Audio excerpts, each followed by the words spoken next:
Hey everyone, my name is Rebecca, and today I will be doing a speech on Florence Nightingale. I was not able to have a live audience, so I've got my friend Angel on FaceTime to act as my audience again this time. Florence Nightingale was born on May 12th of 1820 in Florence. She was born to Frances and William Nightingale. She was the younger of their two daughters. She was born into a wealthy, well-connected family.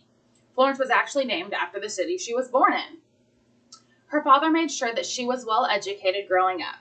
He taught her history, math, classical literature, philosophy, and she was able to read and write French, German, Italian, Greek, and Latin. She was never satisfied with the traditional female skills of home management. She preferred to read the great philosophers and to engage in political arguments with her father. At a young age, Florence knew that she wanted to help people, even though her family did not approve. She was highly active in philanthropy. She was helping the ill and the poor in her village, as well as the neighboring areas. Finally, at the age of 16, she decided that nursing was her divine purpose. In 1844, she enrolled as a nursing student at the Lutheran Hospital of Pastor Fiedler in Germany. 2 years later, she was licensed to nurse, where then she moved to Paris for extra training with the Sisters of Mercy. By the time that she was 33, Florence was already making a name for herself in the nursing community. She returned to England in 1853 and became the superintendent and manager of a hospital for ailing governesses in London. In the late 1854, she organized nurses to tend to the sick and the fallen soldiers in the Crimean War. While she was there, she earned her nicknames, which were the Lady with the Lamp and the Angel of Crimea. The soldiers there gave her these names because of the way she moved around the hallways making her rounds, and because the soldiers were both moved and comforted by the endless supply of compassion that she was always giving to them. Not only did she work as a nurse during the war, but she was frequently consulted about how to best manage the field hospitals and take care of these fallen soldiers. In her short career, Florence established St. Thomas Hospital in 1860. This was used for a training school for nurses. She invented the Nightingale Rose diagram. This consists of sanitary work, which decreased death rate and was accessible to all of the hospitals at the time. She also created several inpatient services that contributed to improving the quality of a hospital stay. One was known as the Invalid Kitchen. They prepared food for the patients with special dietary requirements.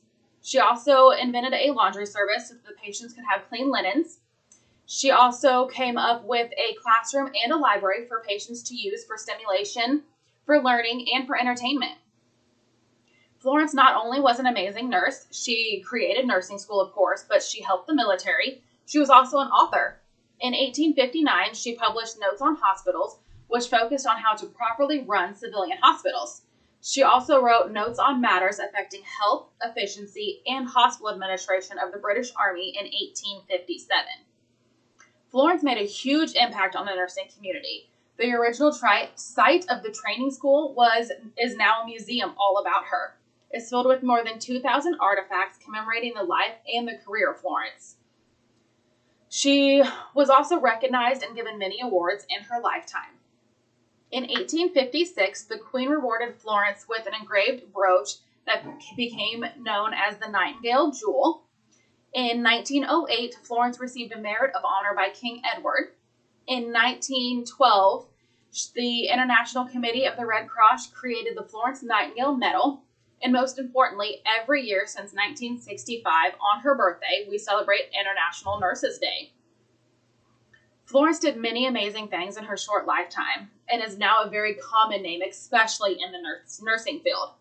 She created nursing school, wrote many hospital policies that are still currently being used today. She had a huge impact during war times, and she's an author. At the young age of 38, Florence contracted what is known as Crimean fever and would never fully recover from it.